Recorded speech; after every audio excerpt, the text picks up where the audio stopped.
So this whole effort of moving from, again, ad hoc position or ad hoc service to more clear, specific job description is really part of the growth of an organization in the stages of organizational development.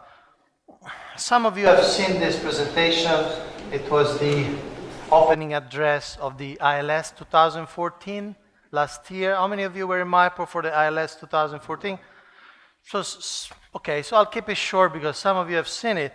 But in an organization of any type, there are stages. One is the pioneer stage, one is the rational stage, one is the integration stage. So the pioneer stage, and of course different parts of the same organizations may be at different phases.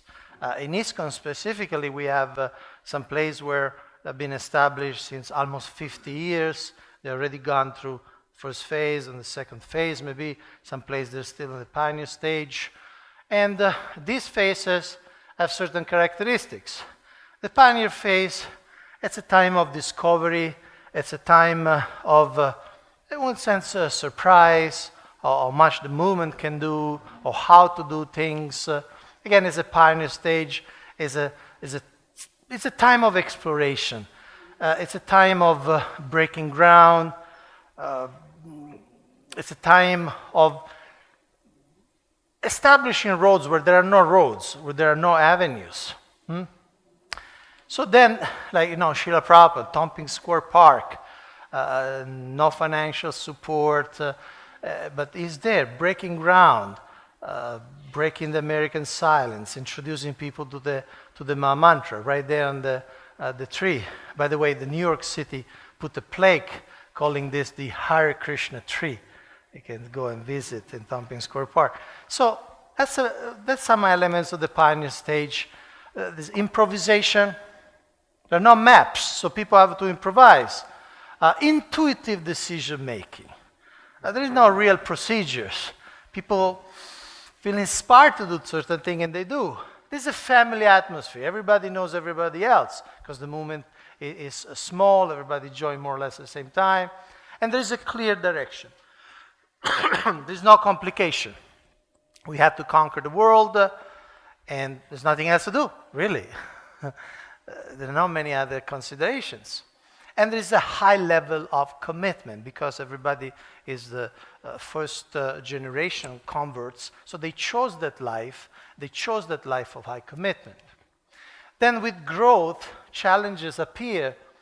Not everyone knows everyone anymore because people join in different countries, different continents. There's a loss of confidence in leadership or a particular spontaneous type of leadership. Autocratic decision-making is rejected. And so we see, for instance, we move from the temple president to in many temples we have councils, boards, and so on and so forth. A lot of checks and balance of that autocratic type of power. Then there are generational issues. Of course, we have children, and sometimes our children don't necessarily make our same choices of high commitment to the mission. They're not necessarily missionaries, even if they choose to be devotees. So all these issues definitely appear. So the movement grows beyond its cultural boundaries. So there is need for clear goals. Now expectations need to be clarified. It's not just understood. We need to spell it out. There's need for clear job descriptions. It's not enough anymore to just say, go and preach in that country. It's not enough anymore. There's need for clear policies. What's allowed, what's not allowed, what do's and don'ts, how to protect people from exploitation. Need for new structures. The movement is larger. We saw this morning earlier, 1970, July, 34 branches, many cases very small branches, rented the house, rented for a storefront, and 12 GBCs. You fast forward 40 years, you got 30 GBCs, so less than 3 times more, but maybe 50 times more the number of projects and devotees. So you need a constitution, you need to clarify. This is a picture of the Constitution of the United States of America. And so then the rational phase needs to be introduced. Srila Prabhupada said something in that mood, in that flavor. To Sridhar Maharaj, his god brother in 74, he wrote, "We are expanded worldwide organization, and it requires very acute management to keep the status quo." Just to keep the status quo, just to maintain what has been accomplished, it needs very acute management. To Sasaru Maharaj in 72, Srila Prabhupada wrote, "If we do not take the time to understand how the financial matters are going on, then at any moment we may experience some calamity due to our inattention to these matters." So accounting, auditing, following the laws of the country, following the tax system, it becomes very important. It's a matter of survival. In the morning walk, 1973 in Los Angeles, Srila Prabhupada said, "Now we are world organization. There is spiritual side and there is material side also." That is not material side. That is also spiritual side. Means systematic management. Otherwise, how it will be done? So these are elements of the rational phase. Rational, it's also called administrative phase. And sometimes there's a tension within the pioneer and the rational phases, because we are accustomed to doing things in a certain way, in a certain spontaneous way, cut few corners here and there, and now we are asked to raise our game, to raise our sense of precision. So there is a kind of a tug of war between the two phases sometimes. Now the pioneer with their habits, with their customs, and the rational. No, become organized, become accountable, have service description. No, why do I need a service description? I've been doing this for 20 years without a service description. Now, why you want to impose me a service description upon me? I'm doing the service. I have no description, I have the service. And then, of course, the integration phase, as the name indicates, it's an integration. The original energies, we connect to the original spirit of purity, of discovery, but with the more maturity. So we'll have a renewal of core values, stressing the purity, stressing the missionary spirit, stressing abnegation, stressing sacrifice. How many times His Holiness Radhanath Maharaj spoke the word sacrifice today?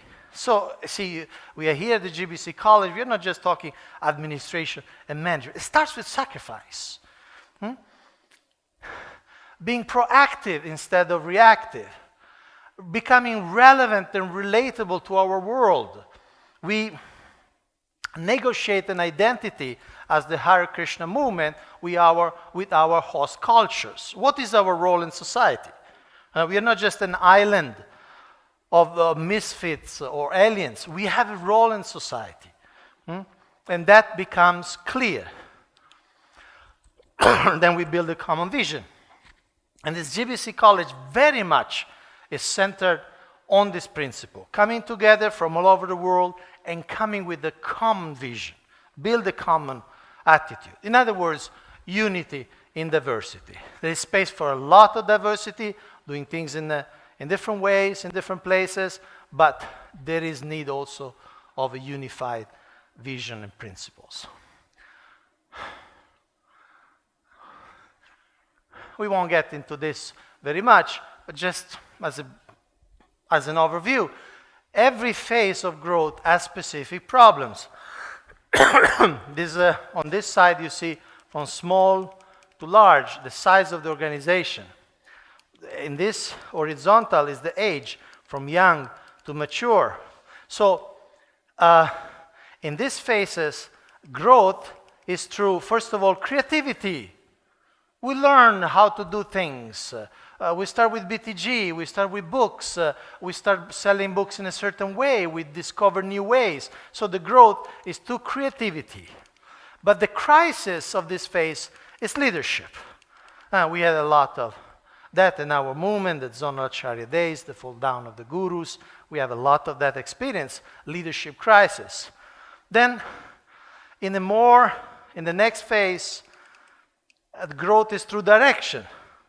And sometimes the crisis, it's a question of autonomy. People don't feel as free or as spontaneous as before because there are policies, there are forms to be filled, even to take sannyas.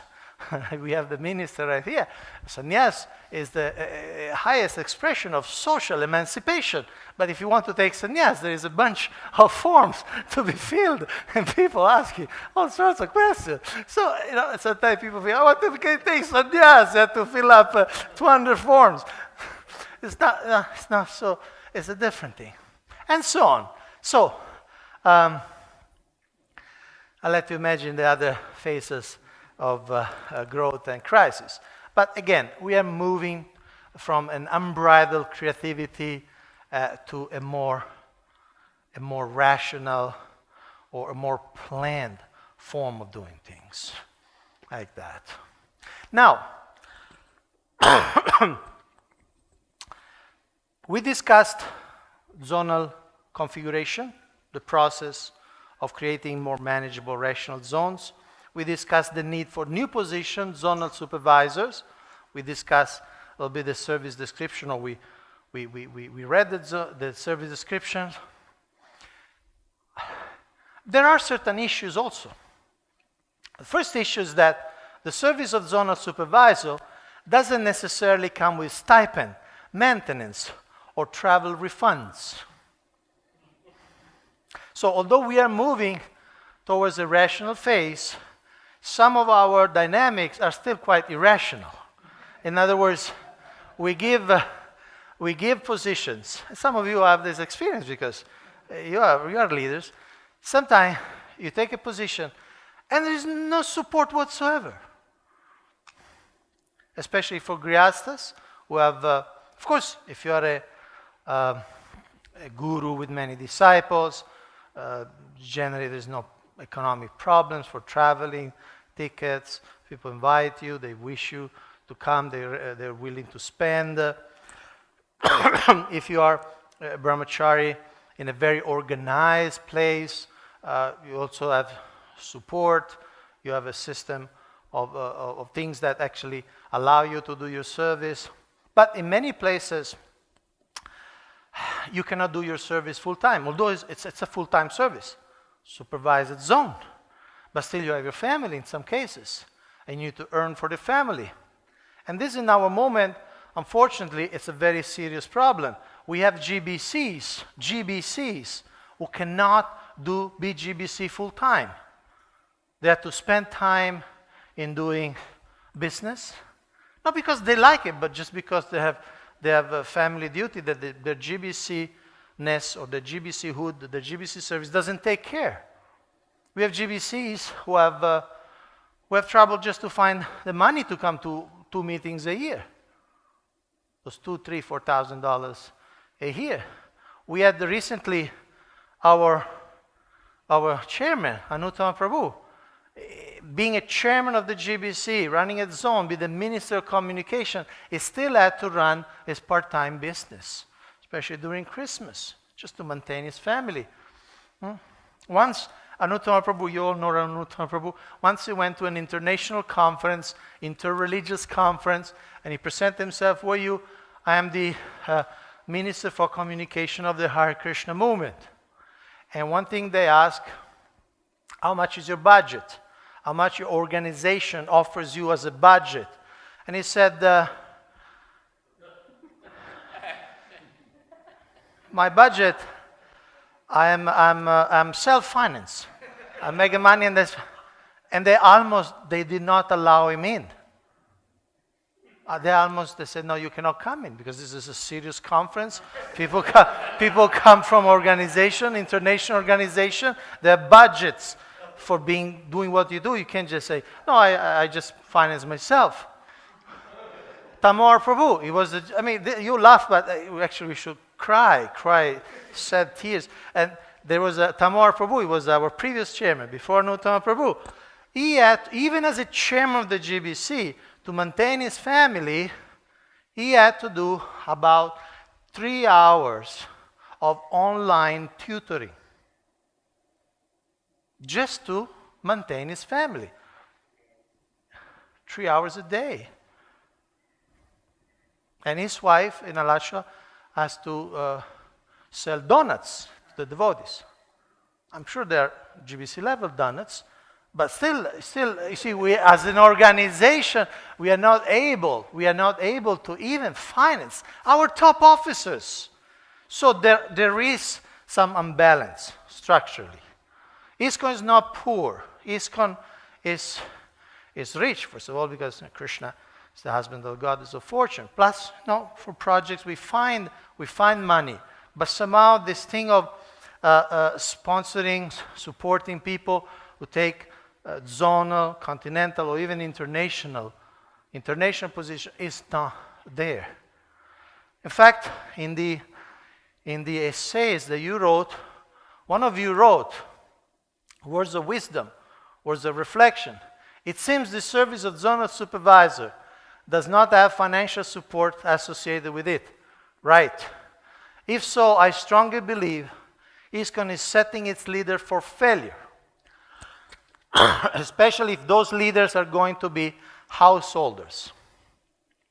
Otherwise, the hope is that the potential zonal supervisor is either financially well off to maintain himself or herself, or an empty nester who is retired from occupational engagements and family responsibilities.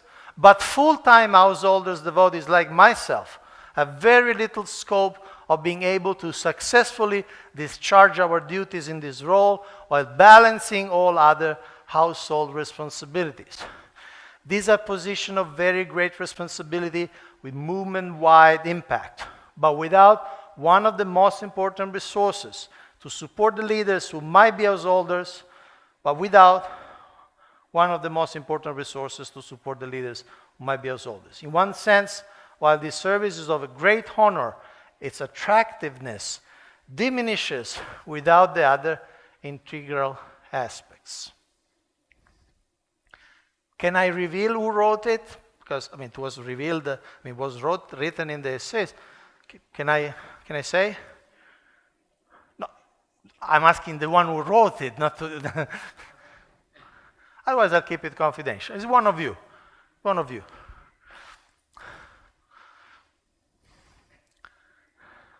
Anyway, one of you wrote it, and some of you can relate to it, right?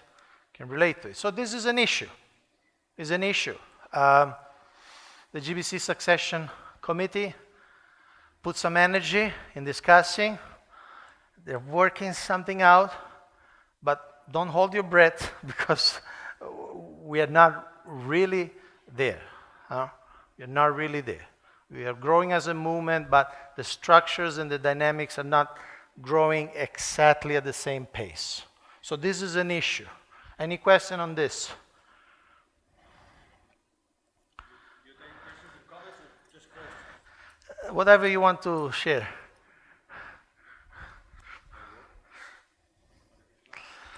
Haribo. So, this is a huge problem, and it's something just personally I'm thinking a lot about, not just the zonal supervisors, but the GBC body in general being so decentralized, ISKCON being so, the ISKCON world being so decentralized that we don't have a central economic model that brings funding to our main body.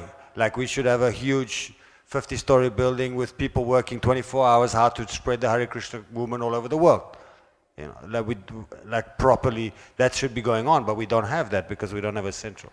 Anyway, there are some ideas which I'll not get into now, but I'd like to discuss with the members here at some point when we have the appropriate forum about how to create funding using some initiative in Mayapur, which I have in mind, and I'd like to get some feedback, how to create funding for the GBC body.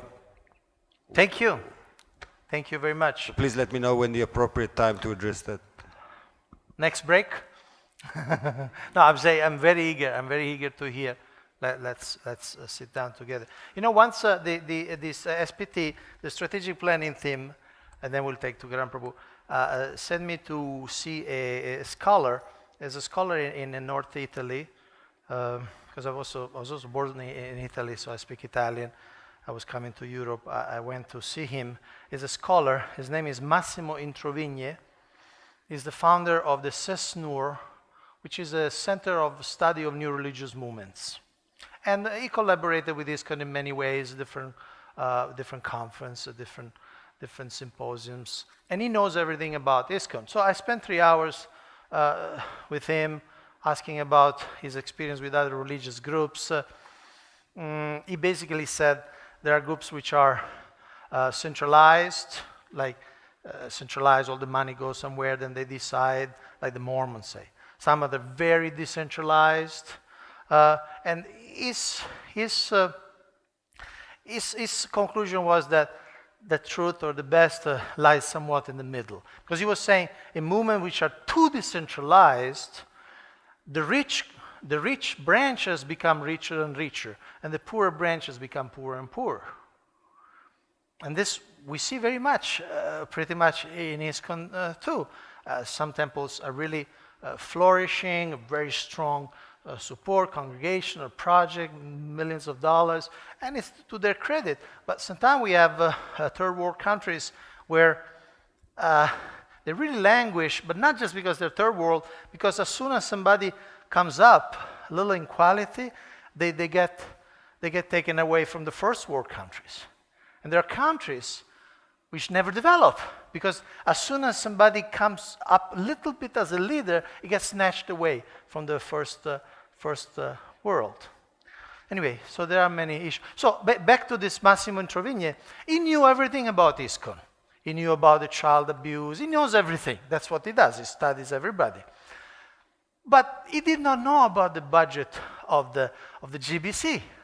I told him, but GBC has got, at that time, was $90,000 budget for the old GBC.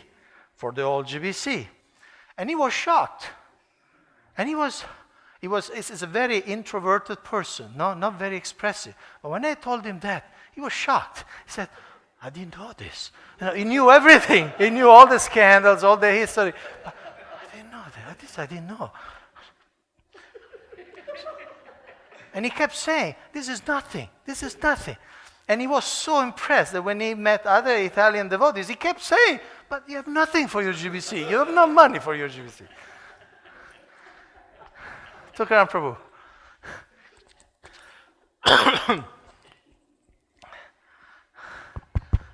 It's just a small question. You gave two models, one for phases in the growth of an organization, and the other for catalysts and methods for how an organization grows and challenges it faces. I'm just wondering where you got those models from. Different sources. I can give you the reference. I'll have to check the files. I can give you that. Just for my own edification. Sure. We can do it later. Thank you. Sure. Nothing secret. Okay. Now, there's another issue. The position of zonal supervisor doesn't necessarily come with the appropriate level of institutional, legal, or hierarchical power and authority. In other words, you have a long list, those of you who will become zonal supervisor have a long list of duties. But sometimes, not only nobody will give you any money, but sometimes you don't even have the power or the legal power. Sometimes you may not even exist in the country. In the incorporation of that ISKCON, you may not even exist. So you will have, you'll be like a ghost, a mind without a body. You try to do something, but you don't have a body because you don't exist in some case. Of course, I'm being extremist, but in some case you'll be like this. You'll find yourself fighting against the titanic forces. You'll have a lot of responsibility, but sometimes you may not have that power, that authority. You might want to change something in a temple somewhere, and all you get is the temple president going, and what are you going to do?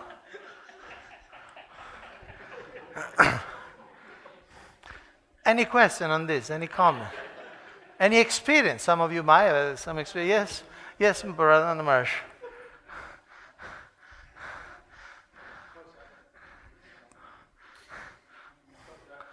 Hare Krishna. Of course, I agree with you, but there's another level of authority, which is spiritual authority. So I'm sure we're going to have to rely at this present time more on the spiritual authority, because after all, even those who have legal authority within our society, often it's only based upon their ability to keep the devotees underneath them enthusiastic, which may sometimes be due to different, we could say, arrangements, but other times it's because of their spiritual potency also.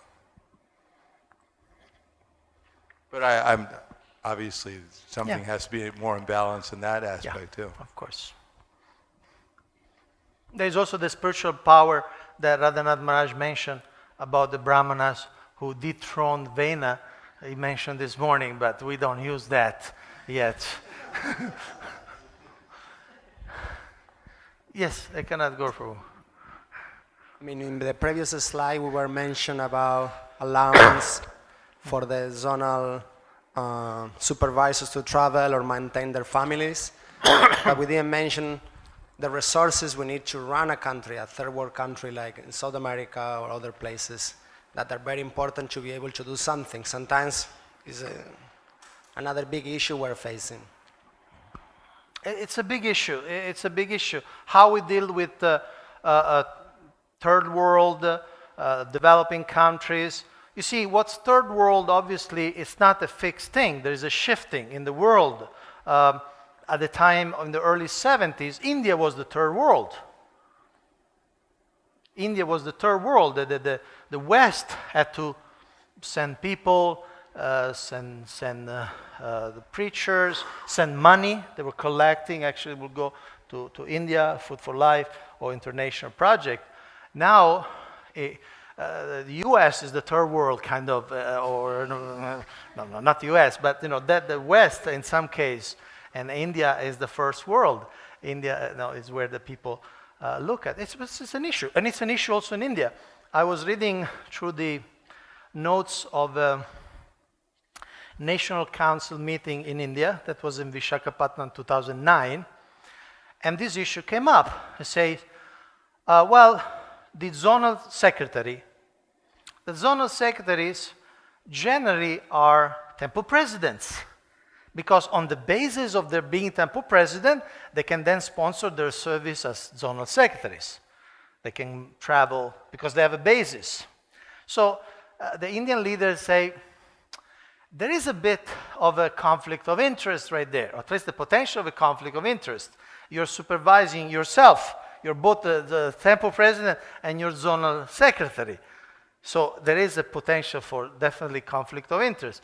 So they took a subcommittee talking about this thing. But from what I read in the note, the subcommittee came back and said, we don't have any solution. If you're not a temple president, you cannot basically afford to be a zonal secretary. Am I correct? You remember this discussion a few years ago?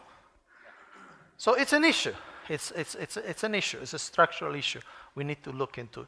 And being the leaders, this brings you another responsibility, another issue to solve. Yes, to Karan Prabhu. You brought up this issue that a lot of times the job description comes without the requisite authority to necessarily carry it out. I'm wondering if that's because from the job description we got, the power of the zonal supervisor derives from his working under a given GBC member. Therefore, he would be the right arm of that GBC member, and he would carry with him the authority of that office when working under that authority. Are you pointing out a problem with the GBC's level of authority over their zone? Yes, absolutely. Okay, so this is not just a problem that would be there for the zonal supervisor, but rather it's a general problem that the GBC itself holds Definitely. because it's not necessarily part of the corporate structure of a given temple. It's a structural issue, and definitely the zonal supervisor, in one sense, he inherits the strengths and the weaknesses of the GBC. In some case, you are the GBC man, it will open all doors, in some cases. In some cases, we'll close all doors. No, I'm a bit exaggerated. But it may not be much. It may not be much. I give you an example. There are certain countries, I had the chance to read their incorporation. The GBC, the GBC zonal secretary, in the incorporation of a certain ISKCON in a certain country, the GBC doesn't even exist. Does not exist as a legal entity. Doesn't exist because that particular ISKCON somewhere, they have a board of directors, and these are the rules and regulation, and these are the chairman, and this is the vice chairman, and this is the council, and this is this, and there is no GBC. So the ability of the GBC to function is based only, as Marge was saying, on spiritual inspiration, on goodwill, basically. So this is another major structural issue that we are starting to look at. Yes. Did Marge want to? Please, carry on. Just so I understand, I think you've pointed out a systemic issue. Uh-huh. What am I supposed to do with, I guess it's just like a caveat emptor kind of thing of, hey, if you want to do this, buyer beware, or is there, like, what is my intended reaction to this information supposed to be? What are you hoping for us to glean from Well, this? we say it on the first day in case, you want to, give up this whole thing. No, I'm joking. This No, is like a boot want- camp thing, so in case you want to... I want to give you a realistic, I like to treat people as adults, what to speak of the top leaders of the Hare Krishna movement. So I want to tell you, this whole process, zonal configuration, zonal supervision, is a great step ahead. This has got legs for the future, but again, it's built on a system, on a structure that needs some fine-tuning. Thank you. Thank you. And things are going on. There are certainly leaders able to inspire people. Inspire people to give their time, to give their life, to give their money. So that leadership is the most important leadership, certainly. But there are also issues. And I wanted to bring them up. Yes? So you're saying this has legs for the future, but there is arthritis or something. That's just a joke. Question is... after looking at the job description, so many pages long, plus the joy of no money and no authority, there are some of us, like I'm looking at Tukaram Prabhu and a few of us, who are also temple presidents, which for us also has a long job description associated with that service. Now, as ISKCON as an organization, is the understanding or, I guess, consideration that it'll be either or, not both? Because if it's both, then we don't need a year for probation. In some cases, I'm just curious. What's the thinking, Ideally, being a zonal supervisor is a full-time job. And ideally, being a temple president is a full-time job. Ideally. Again, the stress is on the word ideally. So my sense is that we are going to get there.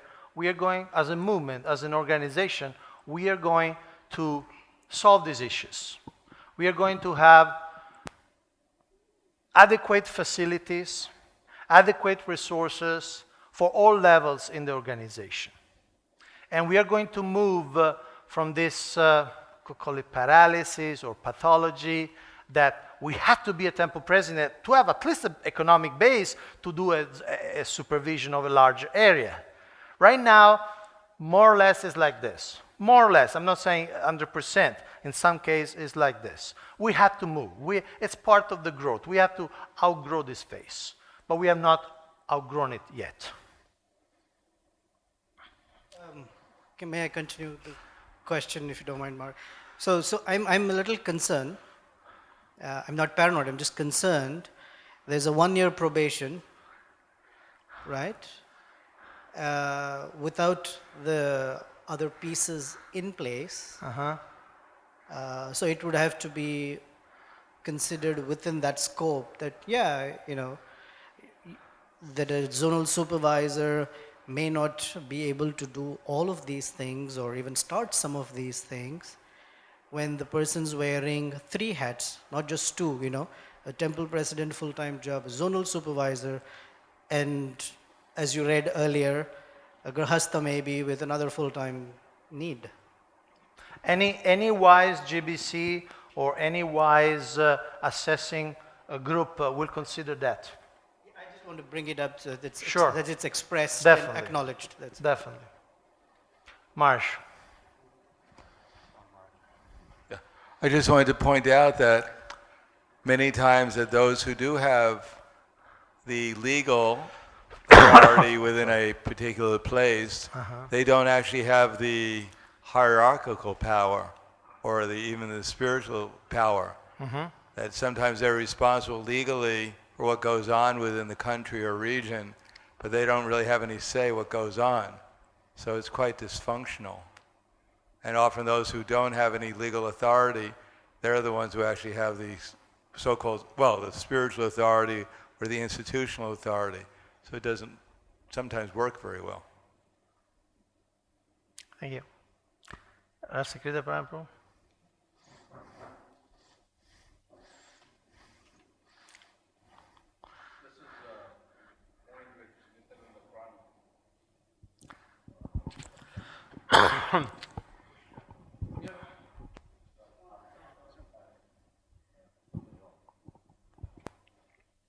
Do we have another mic available?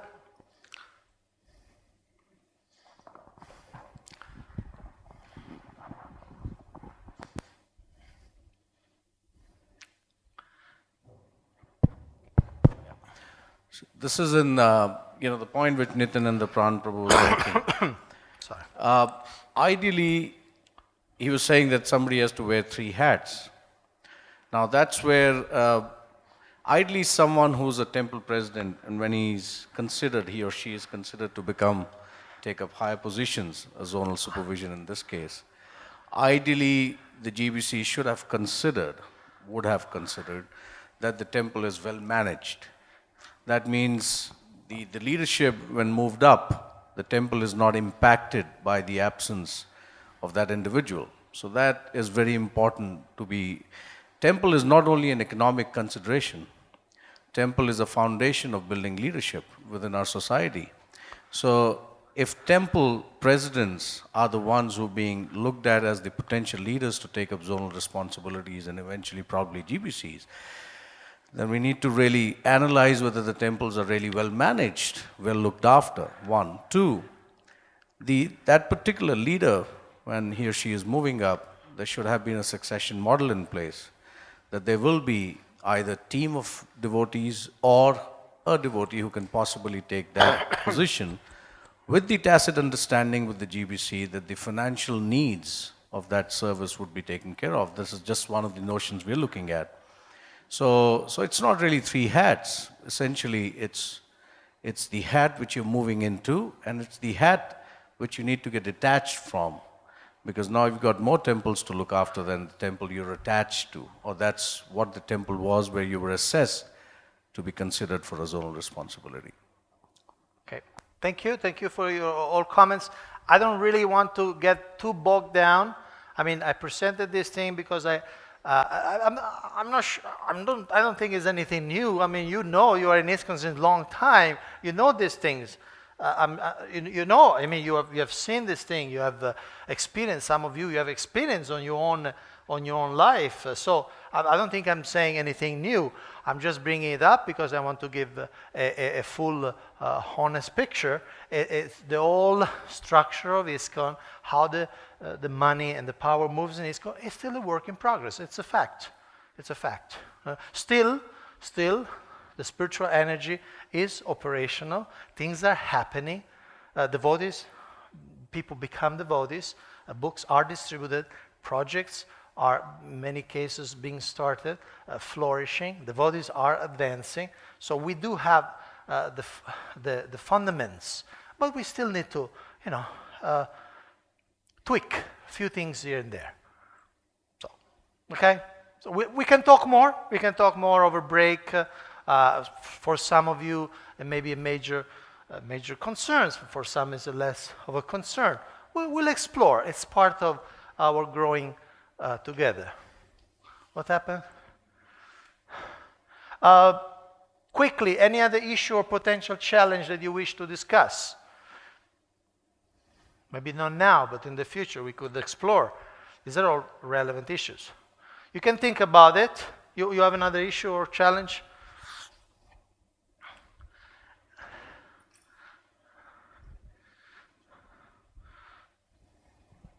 We'll put this in a sort of car park, and then we'll... Well, thank you. It's a very, very relevant topic. And what practically I am speaking from my experience. Yes. In different zones. And please, let's avoid the side talking. We had the case when we appointed to perform some responsibilities, and we're facing especially elderly generation of elderly devotees, those who are in the post for many, many years, I would say.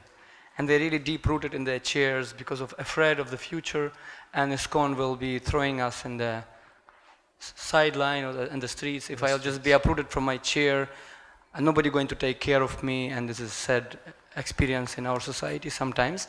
So they're afraid of their positions, and therefore really very difficult to face new generation coming up with kind of firing mood of preaching or whatever, and they're afraid that they will be moved from their positions, they will lose, as you said, facilities. And so my issue is coming actually this kind of subtle, you cannot even touch by finger, but it's Vaishnava Paradha. They're taking this as a, what is this? Who are they? They're bulldozering me. Literally they said bulldozering me from my position. Who is this? Chickens. Or Chickens. Chickens, as I'm quote unquote. They're coming and just kind of, well, it's in some cases, I'm not saying it's everywhere, but conflict between elderly generation and young generation is there. So this is an issue which can be explored. Thank you. And the absence of retirement plan, yes. Zonal supervisor doesn't come at the moment with the retirement plan. You got that, but yes. In some countries we have political issues. That the government doesn't allow us to do certain things, they block us. Also, it's another challenge. Sometimes the environment creates this type of challenges. Thank you. Thank you. If you come up with, share, please, later. I was asked to give a quick, and I hope this is more positive, a quick overview of the work of the GBC strategic planning, a little history. Some of you have been front and center in this effort. Some of you may not have been so familiar. So if 10 minutes, I want to go very, very quickly. 10 days after forming the GBC, Srila Prabhupada wrote, I've set up the governing body commission to handle management, questions of philosophy, personal problems. In Srila Prabhupada's will, of course, the governing body commission, the GBC, will be the ultimate managing authority of the entire International Society for Krishna Consciousness. 10 days before leaving this world, Srila Prabhupada said, the institution depends on the GBC. So part of their function is to think about the future of ISKCON. One thing happened in 2006. At the time, the chair was His Holiness Bhakti Vaibhav Maharaj, and he took a very strong decision. He called all the GBCs from all over the world to have a special meeting to think about the future. In Italy, this is Prabhupada Desh in the North Italy near Venice. And the GBC for 3 days with the facilitation of Gopal Bhatta Prabhu and Braja Bihari Prabhu. He is Bhaktivedanta Maharaj, was the chair at the time. Spent 3 days thinking what kind of movement we want to leave the future generations. What kind of issues needs to be resolved, what kind of project we need to work on before we leave, before the generation of the Prabhupada disciple are leaving. So they spent 3 days and identified some areas in which they want to work. For instance, succession, how to create new leaders, a constitution, putting ISKCON on a firm foundation, Srila Prabhupada's position, parallel lines of authority of economy, the management, the gurus, outreach, how relevant are traditional forms of preaching, how much is the world changed or ISKCON has changed, and so on. And then team building, how to perform better as a body. So Srila Prabhupada said in Chaitanya Charitamrita that everything has an original cause or seed for any idea, program, plan, or device. There's first of all the contemplation of the plan, and that is called the bija, or seed. So in one sense, this meeting in Italy in 2006, it's almost 9 years, was the bija, was the seed of the effort of strategic planning. Next year, the SPT was formally established. We have Kaishori Mataji, Lakshmani Mataji, Braj Bihari Prabhu, Gopal Bhatta Prabhu, here your humble servant, and Aniruddha Prabhu. And more members joined. We have now also Rasakrita Parayan Prabhu, we have Shubhananda Prabhu from South Africa, we have Lalita Manjari, Mataji, the daughter of Burijan Prabhu. So the GBC, one thing the GBC did is they doubled their meetings to 2 per year, just to have more time to think about the future and work on the future. This is a Juhu. They very kindly hosted us 3-4 times. This is Tirupati, where Revati Raman Prabhu kindly hosted already twice. This is Mayapur, of course, this is a TOVP. Visit the GBC, visit the TOVP. And again, the motto of the strategic planning has been more devotees, happier devotees. The spirit has been whatever we do in this strategic planning should have at least one of these results, or making devotees happier, purer, more inspired, more advanced, or making more devotees, helping people joining the movement. So there was this strategic plan. Part of it is strengthening our foundation, devotee care, expanding outreach, bringing the plan into the world of action, building capacity for leadership. It took different forms, strengthening our foundation, the Srila Prabhupada Position Committee. Some of you, or I think most of you, have read this book. Srila Prabhupada, the founder Acharya of ISKCON, is one of the things, the practical deliverables that they have delivered. That it took years, but now we do have a standard paper defining Srila Prabhupada as the founder Acharya. ISKCON Constitution, it's still a work in progress. This is a letter 1971. Srila Prabhupada wanted the Constitution. GBC member cannot go beyond the jurisdiction of his power. We are in the experimental stage, but in the next meeting of the GBC members, they should form a Constitution, how the GBC members manage the whole affair. Still a work in progress. Goals, of course, to preserve Srila Prabhupada direction for ISKCON. We're talking about the Constitution. To delineate ISKCON structure or governance, to inspire the members, encourage cooperation, to clarify the scope of power in individuals and entities, to determine responsibility of individuals and entities, to protect the rights of individuals and entities. Then the line of authority. The question in front of the GBC was how to harmonize administrative, organizational authority with the dynamic of the guru-disciple relation. One thing they did produce is this paper, Understanding ISKCON's Line of Authority. Radhanath Maharaj is an active member of the group. The GBC made it also mandatory for everybody who takes initiation now to read this paper. Building capacity for leaders, succession. There have been some efforts. It took the shape of the ISKCON Leads, which is a training program in India. It's going on since already 4 or 5 years.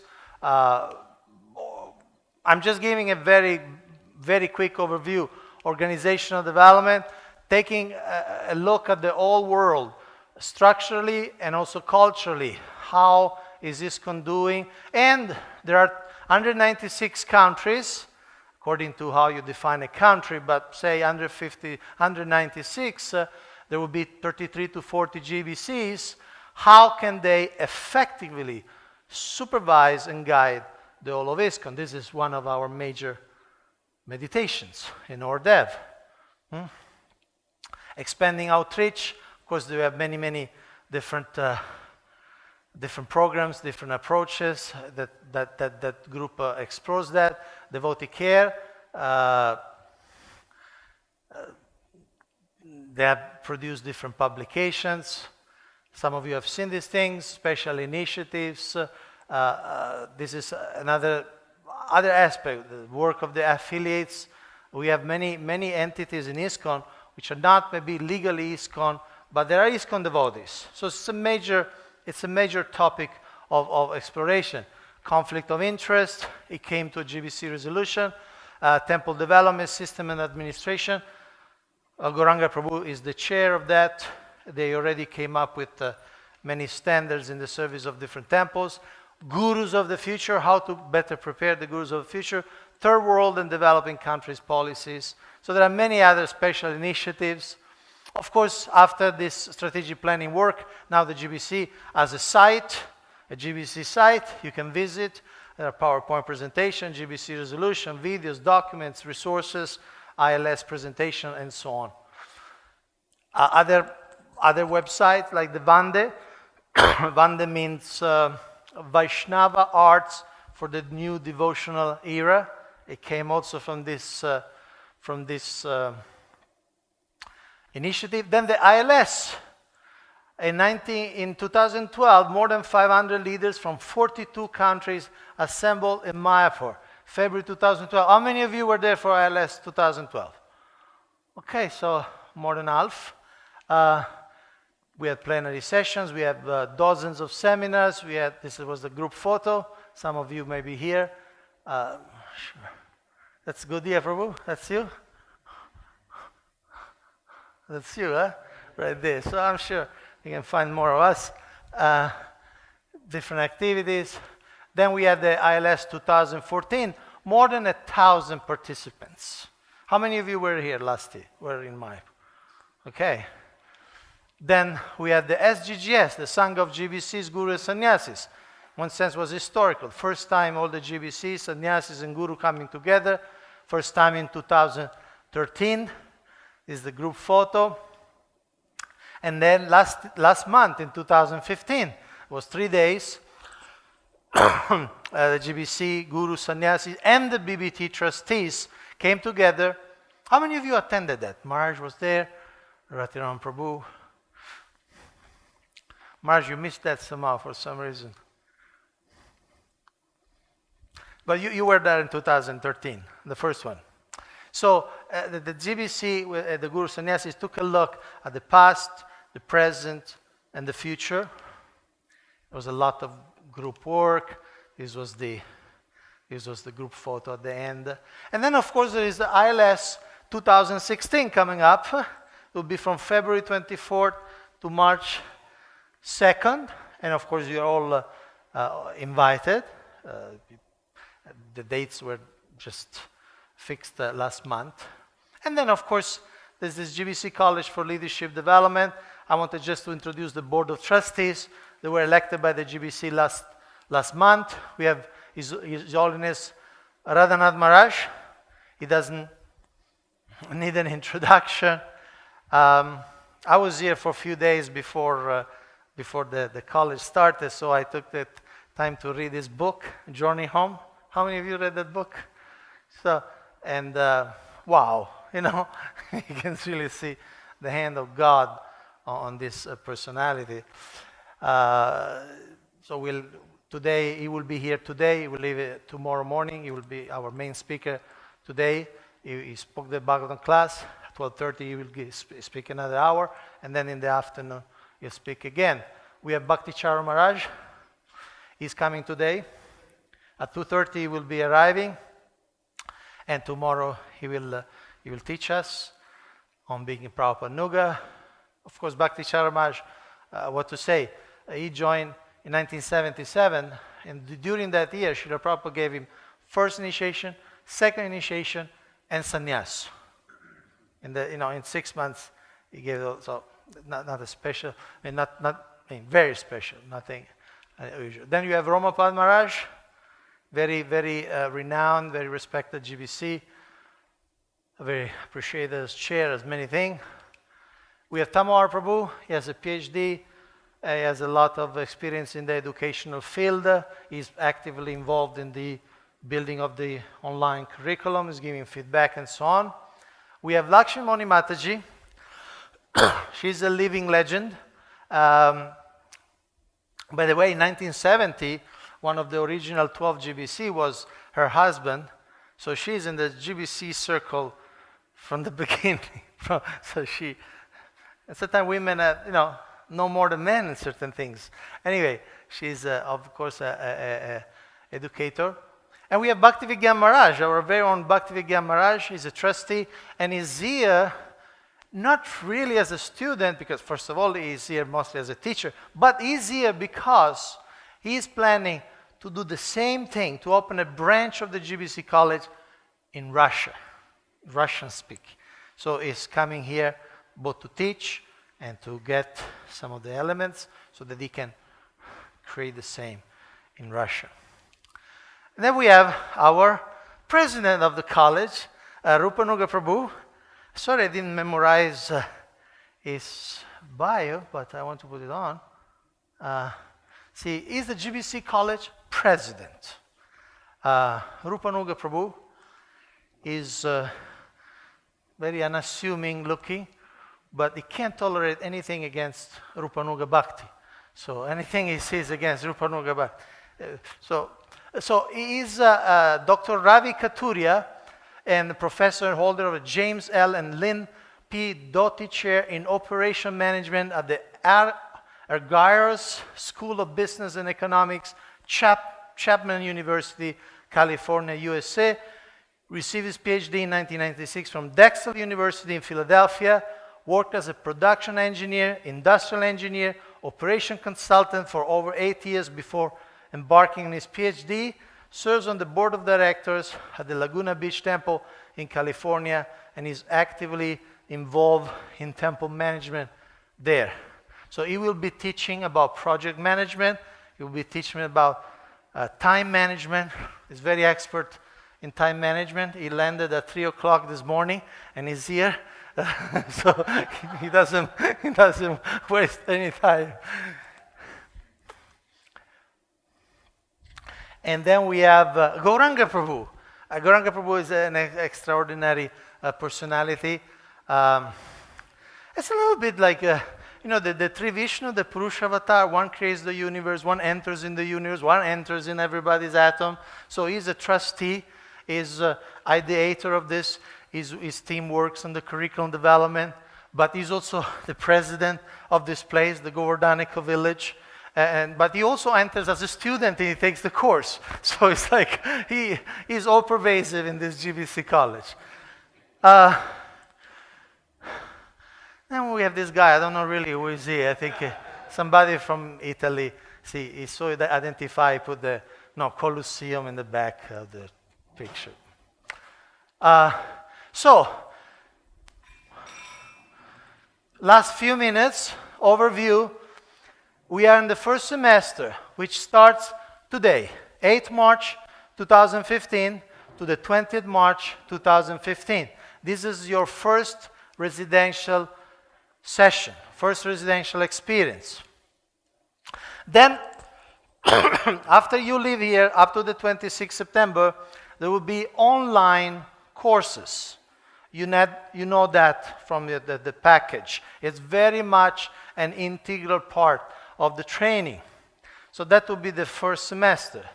Second semester, 27th September to 9th October, is the second residential. Is it 26 or 27? 27. We have to double check. But so in a few months, we'll meet again here.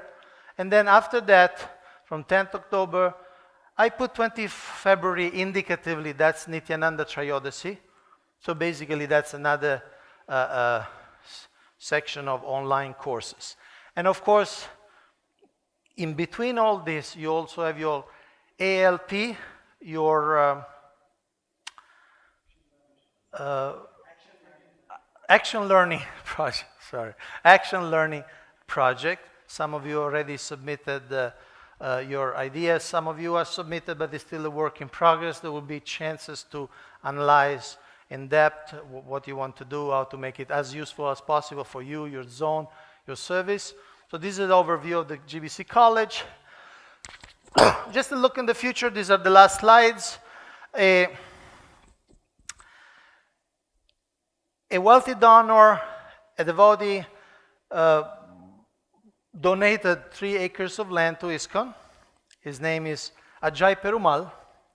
And he donated this. This is in Thane. It's nearby, between here and Mumbai, more or less. So there is a plan. As you can see, there will be a temple.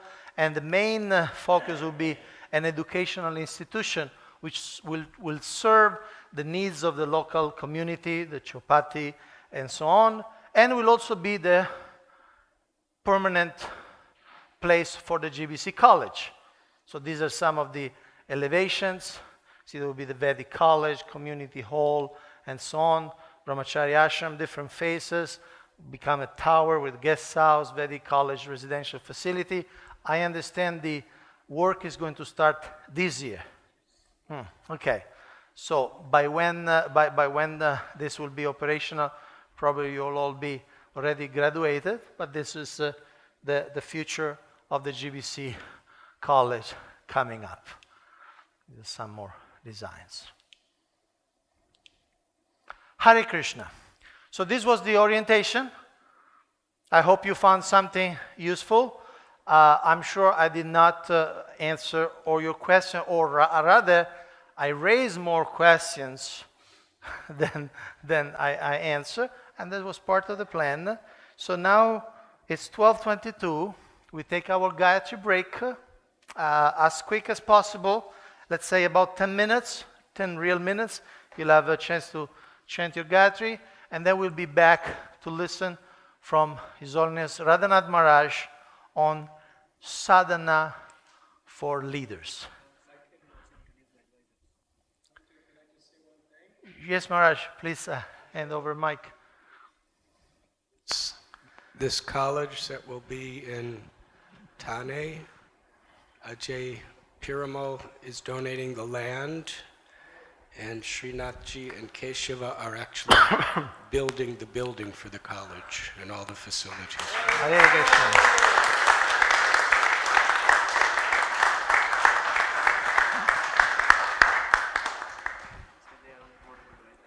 They're also on the board of advisors of the college.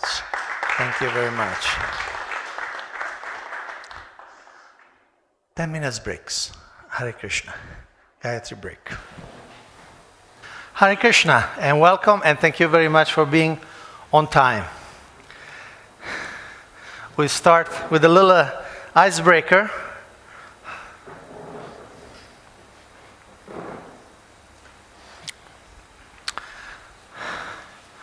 The icebreaker. Look around the room and find the strangest person in the room. I'm just kidding. Nobody is strange. Strange in the sense, not in a negative sense. Strange in the sense unfamiliar or unexpected. You look around the room, there may be one or more persons that you never met in your life before coming to Govardhanika village. So look around. Or unexpected. Maybe there is somebody you think, well, you're perfectly qualified, Prabhu, why you're in this course? Whatever you feel unfamiliar with or unexpected. Then go to the person and ask what he is hoping to get from this course. Share your hopes with him. Okay? So in a second, you select the person, go to him, and ask, what is his expectation or his hopes for this course? What inspired him to come all the way to attend this. And if the person is already with someone else, find someone else, unless someone finds you. Okay, let's go. Thank you. Let's bring that to a close. Let's focus in. This morning we start with the orientation section. This is the day 1, 8 March 2015. So we want to explore a little bit of background, how this GBC college came about. Let's have a look at the history first.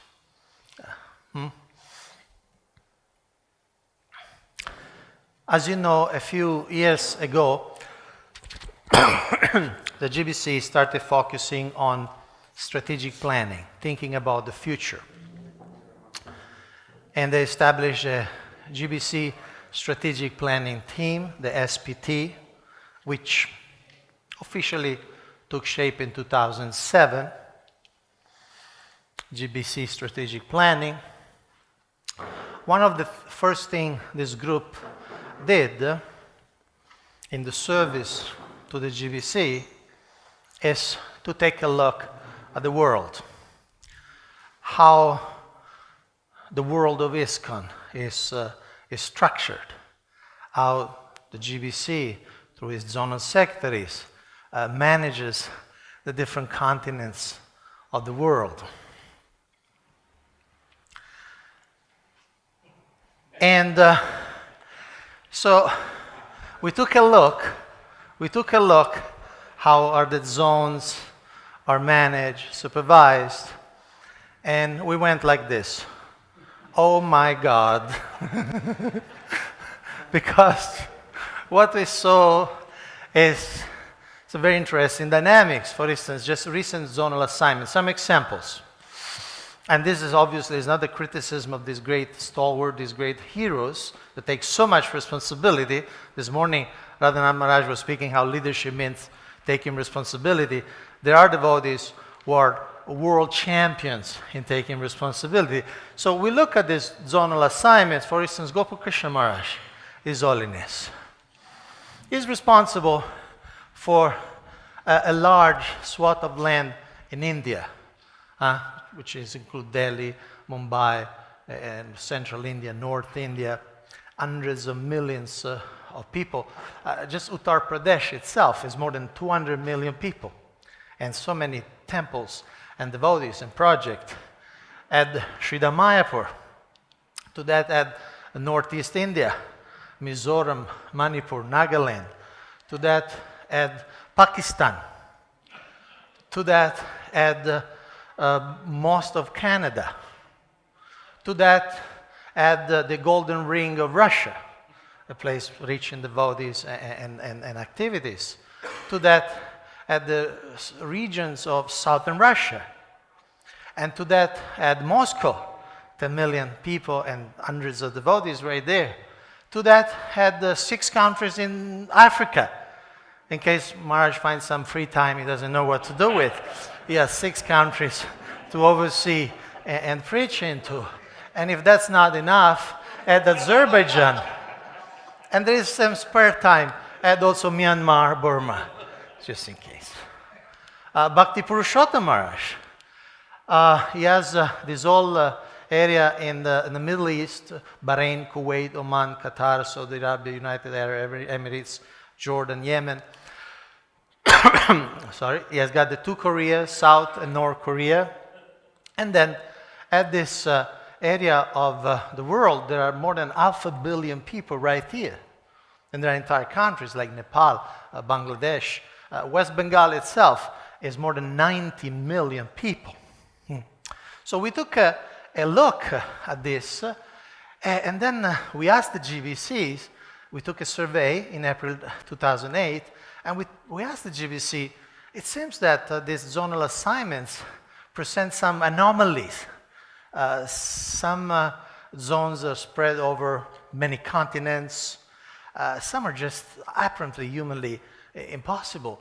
So, and most GBCs agreed that the issue of zonal assignments should be carefully discussed and reviewed. A couple of comments we received.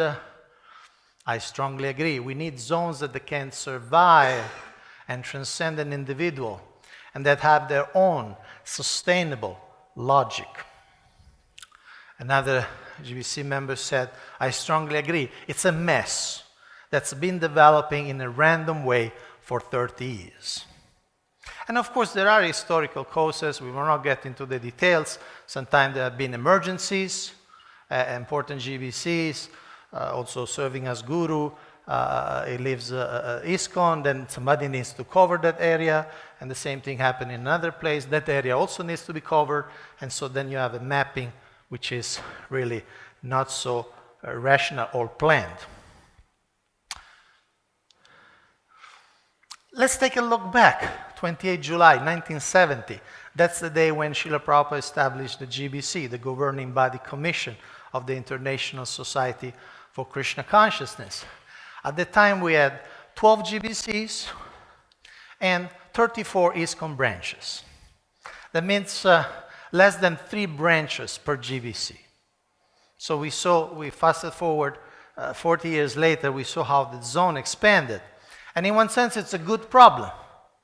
There are bad problems and good problems. Good problem means the movement, the preaching is expanding, the territories are expanding, the number of temples, the number of devotees, but still is a problem to give proper attention, proper time, proper focus to all the places.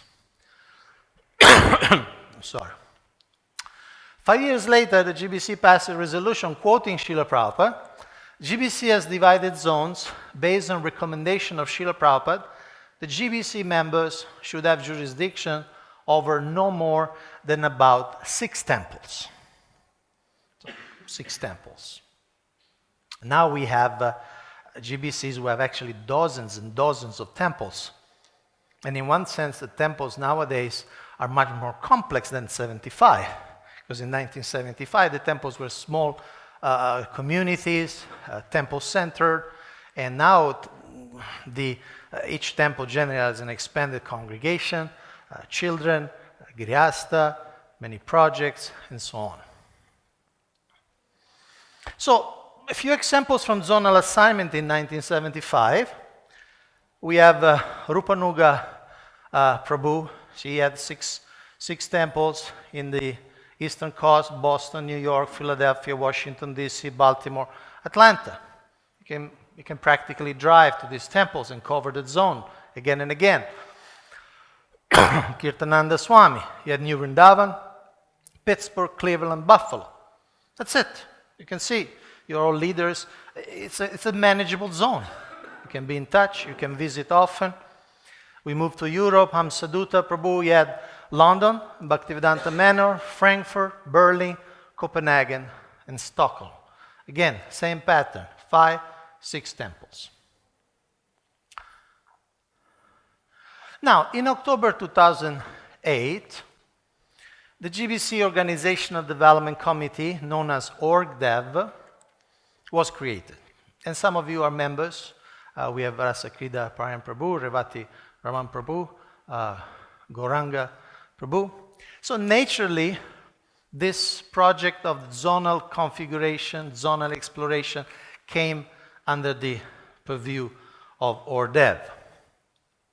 In October 2009, in Juhu, the GBCs, maps in hand and divided by continent, discussed zonal configuration and made preliminary progress.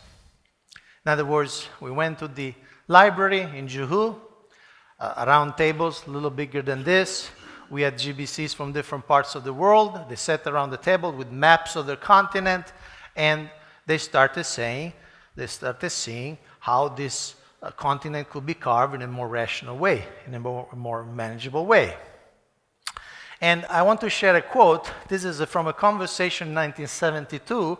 It's a very interesting, instructive conversation if you have a chance to take a look, because Srila Prabhupada did a very similar thing.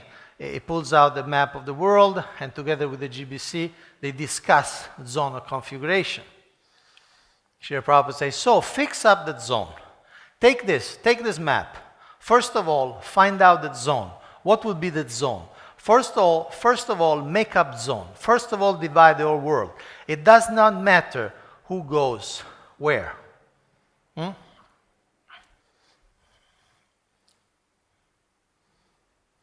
So back to Juhu 2009. There's some pictures. This is the table that discussed the Indian subcontinent. You see different devotees there. You see Bhaktarupa Prabhu, Japtaka Maharaj, Radhanath Maharaj. You see Bhakti Purushottam Maharaj, Gopal Krishna Maharaj, Bhakti Charu Maharaj, Devakinandan Prabhu. Preliminary discussion.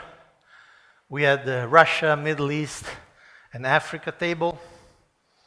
Some of you who are today here were there at the table. We had Europe. We had North America. So they started this process. And we gave some guidelines. We said, let's use this definition of zone. The area that realistically can be effectively supervised and regularly visited by one zonal secretary, regardless if the person is a member of the global GBC or not. In other words, don't be restrained by the number of the GBC. If we have 30, 32 GBC, doesn't mean we can only have 32 zones. So take a look at that zone, how a zone can be consistent in itself. Zones are to be conceived independently from whom might be currently involved. Consider current ISKCON presence and activities. How many temples are there? How many devotees are there? Some place there is no temple, but many devotees. Consider the geography, how much travel it needs, how contiguous is the place. Consider the language, the languages. Consider the local culture. Consider the potential for propagation, and consider the size of the local population. So after this preliminary work, some of them went back to their continental or national council. They kept working. So a couple of years later, the GBC passed a resolution, areas of the world for further work on zonal configuration. So these were identified as 14 areas of the world for the purpose of carving the zones. These are not conceived as administrative regions. Some of them may be, like the Euro RGB in Europe, but they're not necessarily administrative regions. So 14 areas were identified to facilitate this carving of the zones. Same meeting, North America ratified, the GBC ratified the first continent, North America, and they chose to have 8 zones in North America. Then, after 1 year in Tirupati, a lot of this work started fructifying, maybe because of the divine atmosphere of Tirupati also, and the hospitality of Ravati Raman Prabhu and devotees. But 10 more areas were discussed and ratified. Southeast Asia with 6 zones. The Arab League, another Islamic country, with 3 zones in North Africa, the Middle East. Australia and Oceania with 8 zones. Australia itself, 3 zones. China, they chose to remain 1 zone for different reasons. Japan and Korea, 2 zones. Brazil, for the time being, is 1 zone, although they already agreed to take again a look a little later. Mexico and Central America, 2 zones. Spanish-speaking South America, 3 zones. The Caribbean, 2 zones. Europe, 7 zones. And then in May 2013, after about 6 months, the Euro RGB rethinks its approach and decides that every country should be a zone. They were working on this model of 7 zones, and they say, let's have every country is a zone, because every country is different. They have different language, different culture, different government. There's so many different things. So besides the very small countries like Liechtenstein or Andorra or Vatican City. Let's make it that every country of Europe is a zone. So they moved from 7 to 37 zones. So we coined a little phrase, more zones, happier zones. Some of you are familiar with the motto of strategic planning, more devotees, happier devotees. So we thought more zones means if you have more zones, more zonal supervision, there will be happier zones, better managed zones. 2013, India started really getting going, a division at a time. India is working in this approach with 4 divisions, north, east, south, west. So they had a meeting, each division had a meeting. In fact, the Western Division had a meeting discussing zonal configuration right in this room. And this was what was ratified, 9 zones for the Eastern India, Orissa, Bihar, Jharkhand, Nepal, West Bengal, Bhutan, Sikkim, and then different parts in Northeast and Bangladesh. Maharashtra and Goa became 5 zones, although it's only 2 states, but there are more than 100 million people. There are about 115 million people just in Maharashtra and Goa. South India, this is the configuration of South India. We won't get into the details now, but if you have questions later, maybe personally, we can discuss more. Now we are giving just a very or general overview. North India also is zonal configuration under the chairmanship of Mahaprabhu. He personally pushed forward this. And in January 2015, North America moved from 8 to 15 zones. They also took a similar look to Europe. They say, well, 8 zones are nice, but 15 are better. 15 are smaller, more manageable. So these have not been yet fully ratified by the GBC, but they had a formal discussion in North American leadership. And then February 2015, last month, Russia gets its 19 zones ratified by the GBC. So these are 19 zones in Russia. Okay, so this is a little overview of the under 51 zones that we have. North America 8, Mexico and Central America 2, Brazil 1, Caribbean 2, Spanish-speaking South America 3, Europe 37, Arab League 3, Sub-Saharan Africa 12, Russian Sphere 26, Indian Subcontinent 40, China 1, Japan and Korea 2, Southeast Asia 6, and Australia and Oceania 8. And this is still a work in progress. There are still very large countries like China or Brazil. There's still one. Spanish-speaking South America, this yellow area here, they already had agreed to rediscuss this. Maybe they'll move towards the one country, one zone approach. So this is all going on. And for your reference, in your folder, you'll find this file, or this document. It's entitled Under 51 Zones. And there is the list of the officially ratified zones. You may take a look because you'll see the details, actually, of each country or part of a country, a state, part of a state, and so on. Okay. Any questions so far? Yes, Gauranga Shinga Prabhu, do we have a mobile mic? Thank you.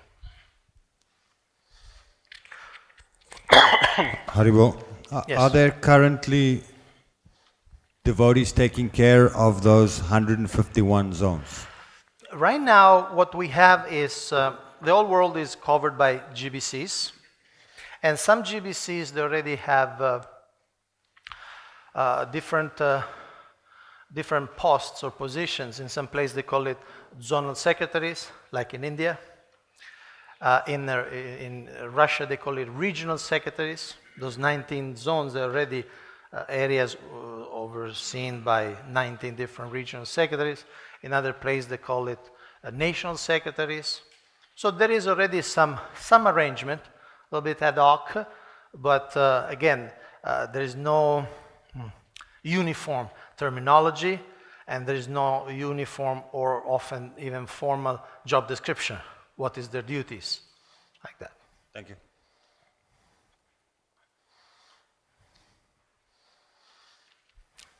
So then, after this process, the question was, okay, now under 51 zones, and this is just the beginning, so who is going to supervise these zones, especially with only 32 GBCs? A few years ago, the GBC passed a resolution. They said they considered different factors, and they said that they would like to be a number of GBC between 33 and 40, not going beyond 40.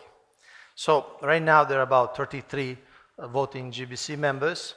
So how 33 leaders will take care of under 51 zones?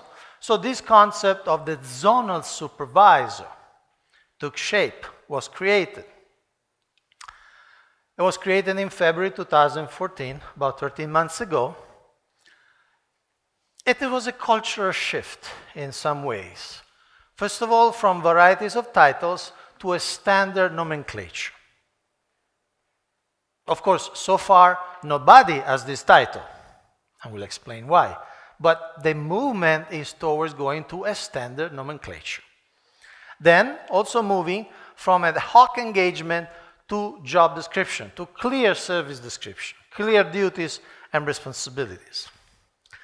And then, from simply appointing someone in a position to requiring graduation, to requiring some preparation, some trainings.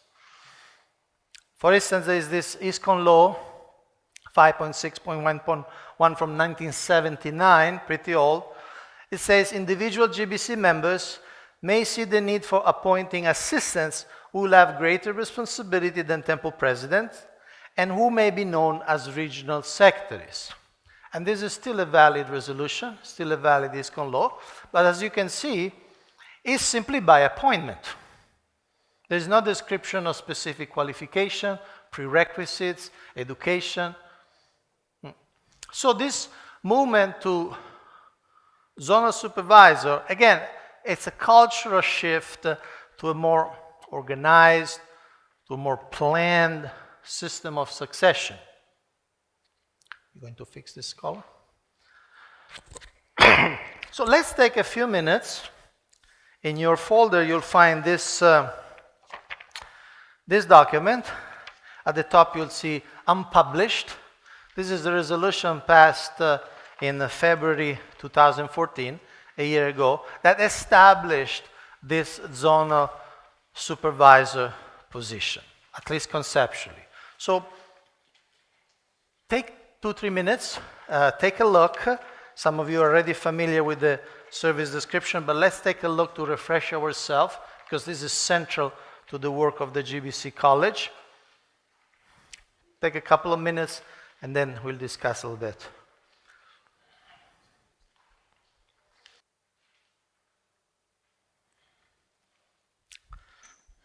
Okay, so before we take some questions or comments, let's have a summary. Basically, this is a composite resolution. There are many points. First is that the position of zonal supervisor and the title is established conceptually. It is established that primary duty is to assist a GBC. In other words, the approach will still be that those 30, 40 GBCs will cover the world, but this time we'll have different zonal supervisors. They may have 3, 4, 5, even 10, if need be, or more. So that's the primary function, to assist the GBC. And then number 3, that before being appointed, there should be a standard process of assessment, induction, training, and development. It won't be just an appointment. There will have to be a process.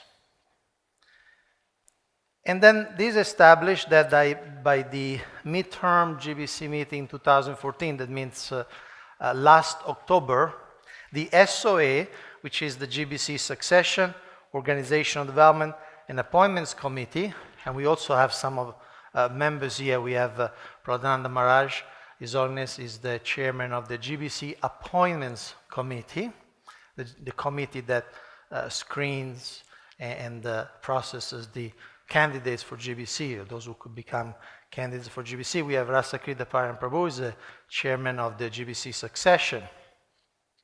So these three committees work together to prepare something to put in front of the GBC last October.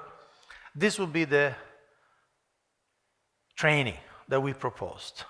So Gauranga Prabhu gave a comprehensive presentation in Tirupati last October, and the GBC approved of the direction. And that's one reason why we had to wait to invite you. Let me, on behalf of the GBC College, apologize, because I know for many of you was a very, very late notice. Some of you heard at the end of October, maybe at the beginning of November. So some of you had to actually reschedule many things in your life. So I apologize, but one reason is that before going public or before inviting you, we needed to have the formal approval of the GBC. So we went in front of the GBC, we said, this is the year of training, there will be residential sessions, there will be ongoing online training, there will be action learning projects. So the GBC approved, and after the approval, we invited you. That's why we had to be kind of late. And then, of course, the GBC submitted names in different categories. Some were names of devotees who were already serving very much in that position. They're already zonal secretaries, they're already regional secretaries. Some names were for the future. And actually, you are here in this room today because at least one GBC gave your name. In some cases, more than one GBC gave your name.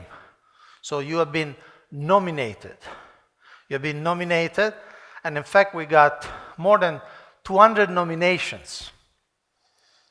And somehow, you were selected over these 200 for a number of reasons. I'm not going to get into all the reasons, into all the considerations. There were considerations, of course, of age, experience, responsibility, and so on and so forth. We also wanted to have some representation from different parts of the world.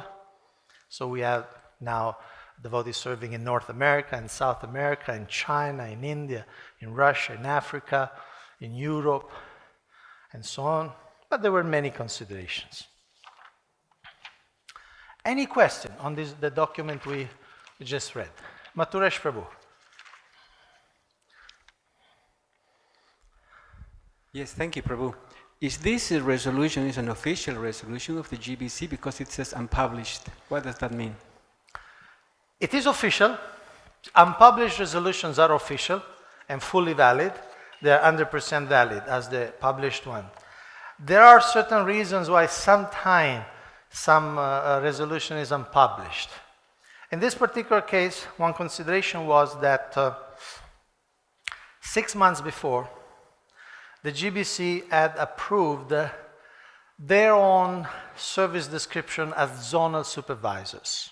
What's the duty of a GBC in its zone? And that was kept unpublished for a number of reasons.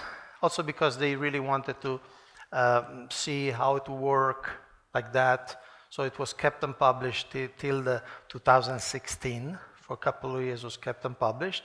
So we thought that let's also keep this unpublished, since this job description is 95-98% the same job description in the zone of a zonal supervisor. So being unpublished doesn't mean it's less valid. It's just that it's not for public propagation or consumption.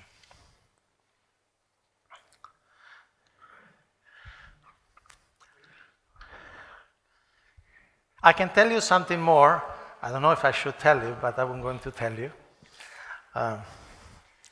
You know, like in Sri Chaitanya Charitamrita, when Krishnadas Kaviraj Goswami speaks something very intimate about the divine couple, and he says, I shouldn't be speaking about these things, but if nobody speaks about these things, nobody will know about these things.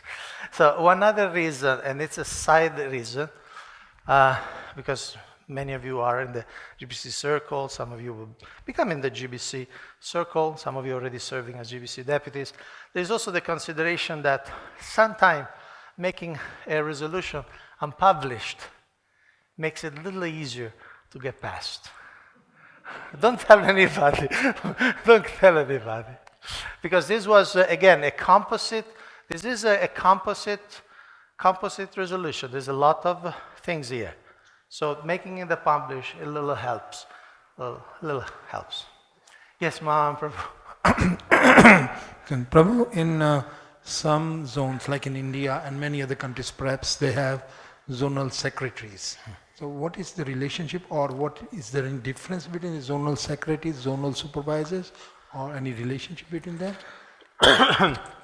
You see, point number 6 in the resolution says, all other devotees who are presently conducting valuable service within ISKCON, aside from this particular function of zonal supervisor, regional secretaries, non-GBC zonal secretary, etc., are encouraged to continue enthusiastically in their activities with the same titles and present service descriptions. In other words, in no way, shape, or form this resolution wanted to disrupt the present management of the society. So everything else keeps going. Again, there are no zonal supervisors so far, nowhere in the world. Nobody has this title. So this resolution wanted to make the point. If you're serving as zonal supervisor, regional secretary, continue, remain enthusiastic, nothing changes. But again, as I said, it's a bit of a culture shift, because in many cases, zonal secretaries, they don't have a real clear job description. Also, for instance, in India and in other parts, like in Latin America, the zonal secretary in that zone is on the same level hierarchically to the GBC, to the GBC zonal secretary. So GBC zonal secretary, GBC, non-GBC zonal secretary in the particular zone are on the same level in India, Latin America. So this resolution says the zonal supervisor is not on the same level. It works under the GBC. So it's a different position, like that. Marsh. Maybe you can explain this part of the preamble, that the essential feature is that a zonal supervisor, and then in dark letters, must fulfill and perform, and in dark letters, all the functions found within the service description below. Okay. So what do you say dark letters is bold, actually? Bold, I mean. I meant bold. Yeah, of course. So you wanted me to elaborate on that? Yeah, it appears that they'd have to be extraordinarily qualified to be able to fulfill and perform all of the functions. Yeah, the idea is that the person will be responsible. Like Radhanath Maharaj stressed so many times this morning, the key word is responsibility. The zonal supervisor is responsible for these things to be happening. I don't know, checking the accounts. He may not be the person who goes to each treasurer in the zone and check and do the auditing, but he has to see that this happens.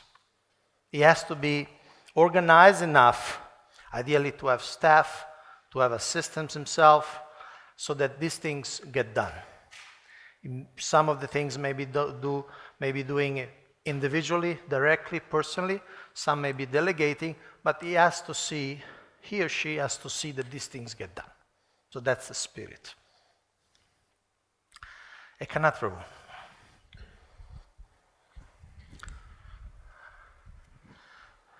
Are the zonal secretaries non-GBCs going to cease to exist, or they will become zonal supervisors?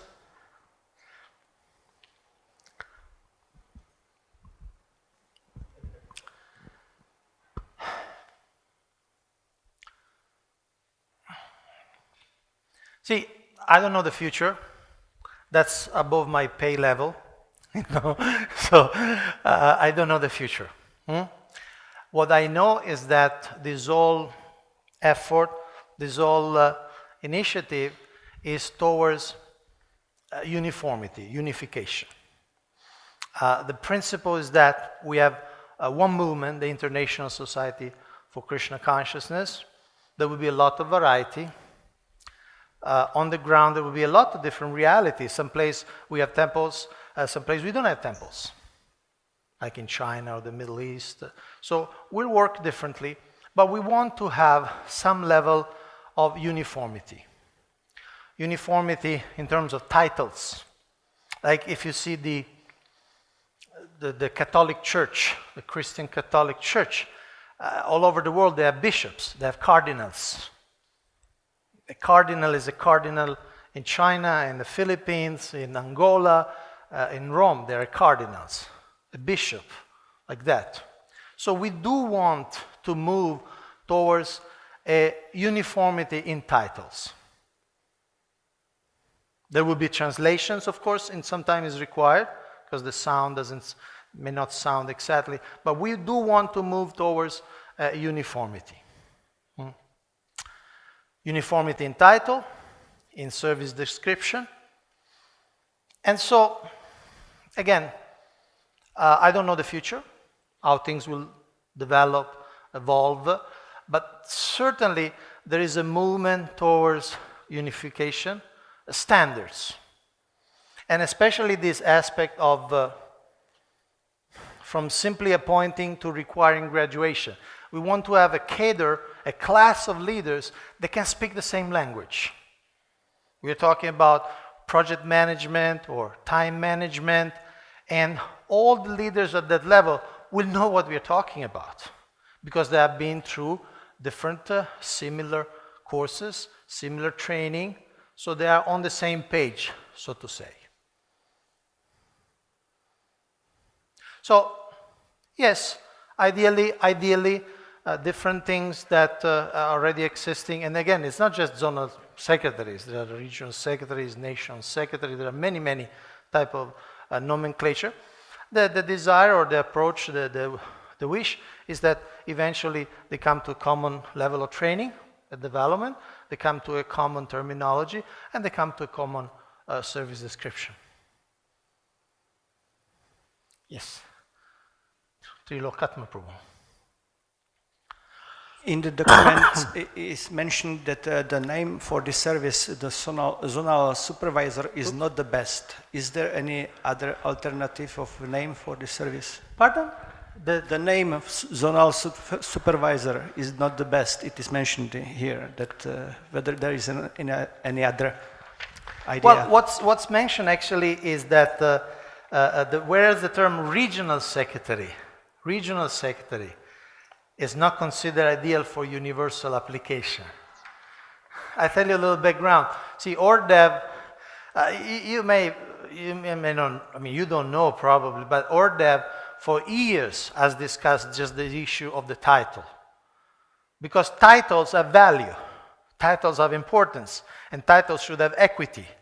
When you take a responsibility, they should have some weight, some recognition. So we discussed through several meetings what this person should be called. One thing we tried, and we went all the way in front of the GBC, we tried to promote regional secretary because it's already in the books. Regional secretary is mentioned 24 times in ISKCON law. It's a terminology that even Srila Prabhupada used it in establishing the ISKCON Indian Bureau. So it's already existing. So we said, why don't we upgrade, empower this position? But there were some devotees who said, no, regional secretary is not going to work because in some part of the world, as this regional secretary has a somewhat negative connotation. In some parts of the world, when somebody is a temple president and you don't want him to be a temple president anymore, but you don't really want to promote him, you just want to get him out of the way, you move it from temple president to regional secretary. In some parts of the world, it's like that. So the devotees, when we went in front of the GBC, let's use regional secretary. Some devotees, we had almost a riot on our hands. No, this will not, no, this is impossible, regional secretary. It was almost an offense to call somebody a regional secretary. So we said, okay, we went back to the drawing board, and we came back with a zonal supervisor. That's the history. There's a lot of history behind these documents. You know, you get the cream, but there's a lot of processing. The mic? Okay.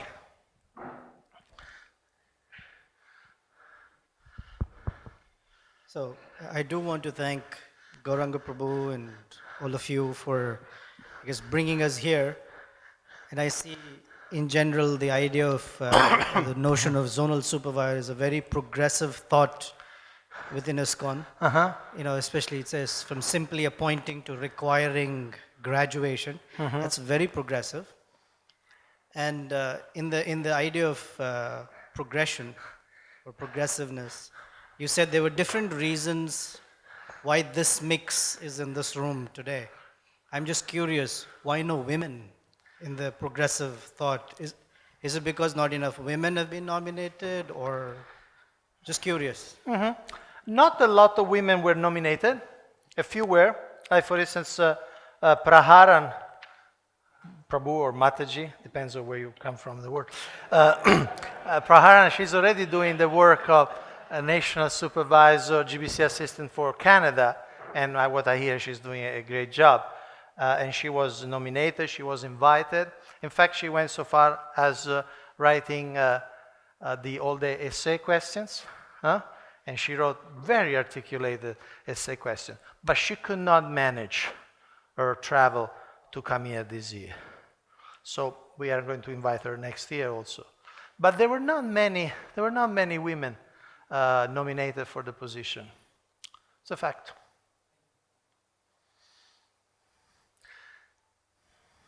Now, one point, all of you already had received this service description, right? I'm sure it shouldn't come to a surprise, right? To anybody, so why I didn't sign up for this? Actually, you did sign up for this, right? You remember, right? You remember when you got that famous email that says this is a job description, you are invited here, because the idea is that ideally you will become a zonal supervisor, and this will be your new dharma, sarva dharmam parityaja, zonal supervisor.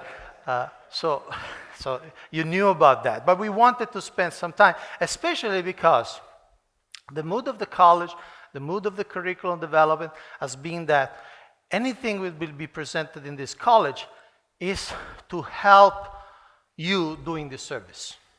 That's the spirit. Some will be specific skills, practical skills. Some will be like some of the lectures on sadhana for leaders of being a Prabhupada would be more on the spirit, on the mood, on the consciousness, the attitude. But basically, our mood and our commitment is whatever is in the experience of the college is based on this service description. Now, some of you might not become zonal supervisor, but we hope that this will help you in any service, because you're already serving in position of responsibilities. We really hope that this will help you. And this is a segue to the next. One more question, please. Then we move on. You mentioned that the zonal supervisor job description and the GBC job description has about 95% overlap?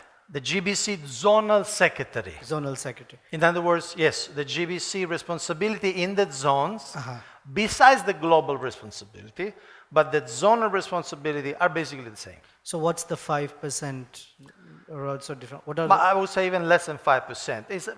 Let's consider that it's basically the same without the global aspects. It's practically the same. So now the next question is, so this we did just now. Let's take a look at the resolution. Resolution. How does one become a zonal supervisor? That's the next question.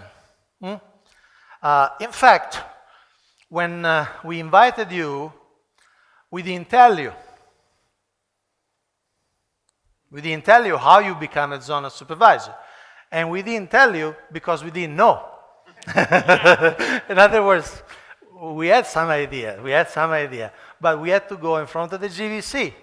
We had to go in front of the GBC and propose a procedure.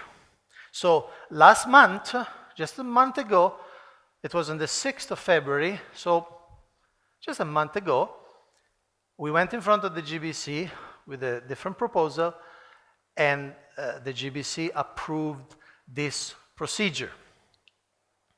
So, this is a disclaimer, it's very important. The GBC College for Leadership Development does not guarantee placement. This is very important to understand. We cannot guarantee. Please don't walk away, close the door. But we cannot guarantee that because you're taking this course, you're spending this year, we cannot guarantee. The college will only certify that you satisfactorily completed the course, if you do. Some may fail, I don't know, we are the first day, so. Then you need the GBC to appoint you and the whole GBC body to ratify that appointment. In other words, the GBC somewhere in the world needs to say, I want you as my zonal supervisor. And that nomination goes in front of the whole GBC, the first time only, for the first appointment, and the GBC has to ratify. So let's take a look at this other document. It's a single page in your pad. It's called proposal named Appointing Zonal Supervisors. We can read it together. Again, this is fresh, 6 February 2015. Presentation of proposal. Whereas the GBC has established the position of zonal supervisor, who assists the GBC zonal secretary or secretaries in managing its zone, and the process of appointment need to be clarified, presentation of resolution resolved that after successfully graduating from the GBC College of Leadership Development with the appropriate degree, a person can be appointed as zonal supervisor by the GBC zonal secretary or secretaries responsible for that zone. The GBC zonal secretaries shall consult relevant leaders connected with the zone, including national or continental councils, etc., where present, before appointing the zonal supervisor. The appointment shall be ratified by the GBC body through a simple majority vote. GBC's ratification is only required at the first appointment, not for every subsequent zonal appointment, even if in different places. What does it mean? It means, say, you become one day zonal supervisor for Bolivia. So the first time the GBC body needs to vote in. If after a few years you become zonal supervisor for Chile or Argentina, the GBC does not need to re-vote. You are already bona fide or approved. In rare cases, the GBC body may ratify as zonal supervisors devotees who have not completed the standard course, but who are otherwise qualified for the service by a 2/3 majority. Rare cases. Rare cases. Somebody like Steve Jobs joins ISKCON and becomes a pure devotee. We may not want to ask him to learn, time management and project management. Rare cases. Rare cases. The appointment shall be on a probation basis for a year. After the probation period, the GBC zonal secretary or secretaries shall retain the option of suspension or removal in case of non-performance or malfeasance. In case the zonal supervisor believes that there are grounds for appeal, he or she can approach the GBC EC for consideration. Explanation. What prompts you to submit the proposal? The need to establish a process for appointing zonal supervisor. Why is this proposal important? We need a clear process for appointment and removal, a process giving enough authority and responsibility to the GBC zonal secretaries. What would be the implications? There is no expense involved in implementing this resolution, which is another element that helps in getting a resolution passed. If there is no money involved to be spent, it helps. Any question on what we just said, how you become a zonal supervisor?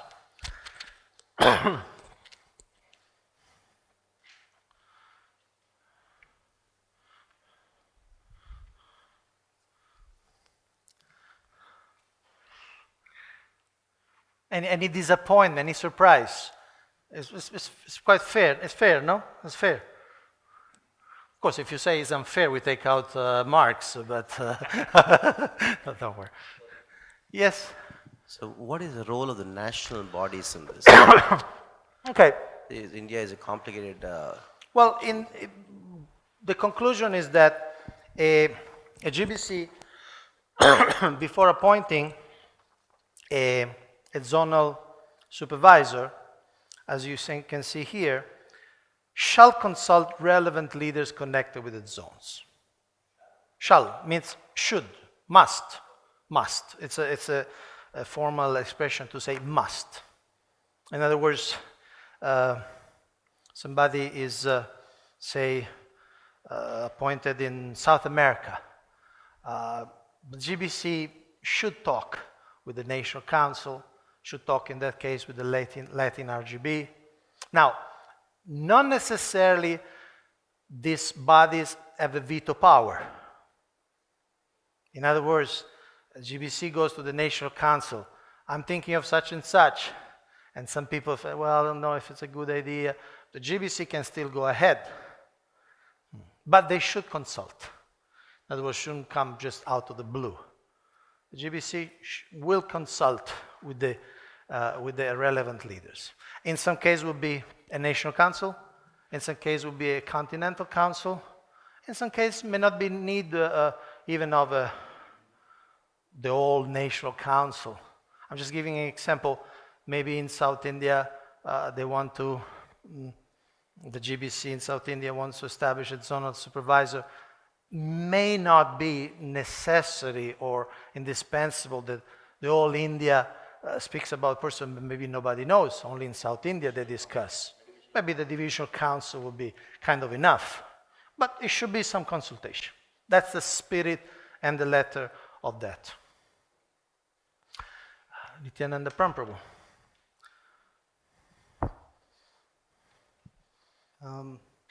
In the presentation of resolution, you read that it says the appointment shall be on a probation basis for a year.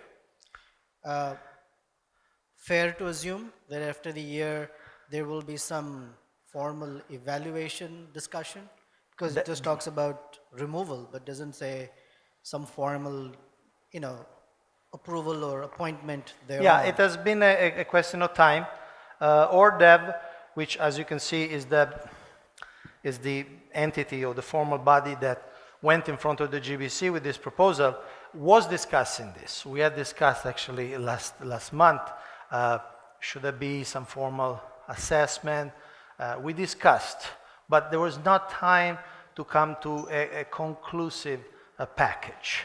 So the idea, again, in the mood of a cultural shift, because now there is a service description, there should be also assessment. But we have not yet come to that point of fine-tuning what that assessment will be. Will be a 360-degree assessment, will be some other form, how much self-assessment will be, how much different factors in terms of preaching results will be. So it's still to be fine-tuned. But that's the idea. That's the idea. See, we have been going for more than 1 hour, and I think it was a bit of a intense topic. I want to give you 10 minutes break. Okay? We have many more things to cover as background. You can think of more questions. We'll take 10 minutes break just for you to maybe stretch your legs, drink some water. We'll come back at 11:16. We go for about another 45 minutes, 1 hour. Then we have our Gayatri break. Here the solar noon is pretty late, comes about 12:40. So it's really not a Gayatri break right now. It's just a break to stretch your legs. And then the last part of this morning, we'll have Radhanath Maharaj speaking on Sadhana for leaders. So before that, we'll have 2 breaks, this break and then the Gayatri break. So please take 10 minutes and we'll meet again at 11:16.